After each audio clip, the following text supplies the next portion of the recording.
And one spring morning, evening, a Thursday evening in March, he was on his way home on his bicycle, as one does in the Netherlands, with 2 big bags of work from his students to correct. He knew it would be a long night. So after dinner, he took the work up to the attic with a very large mug of coffee to get ready to start correcting the papers. Well, he was about this far through a stack so high when something very strange happened. He was reading the paper from his student, and he had the feeling that he'd read it before. Now, the first thing he did was check his coffee. It wasn't so late, he still had coffee, he wasn't falling asleep. So he went through the papers that he had already graded. No, it wasn't there. So it wasn't 2 students who were copying from each other. Where had he read it before?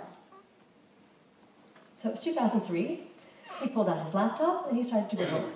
And he looked all over the internet and he just couldn't find it.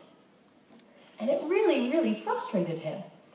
He tried to put the paper aside and keep going, but he couldn't let it go. Eventually he had to go to bed, and the next morning he came to work a little bit more frazzled than normal. And his colleague said, are you all right? And he said, no, I'm not all right. I think my student's copying and I can't figure it out. Has this ever happened to you?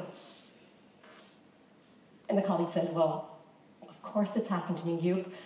But with the internet and everything that's available, of course students are copying.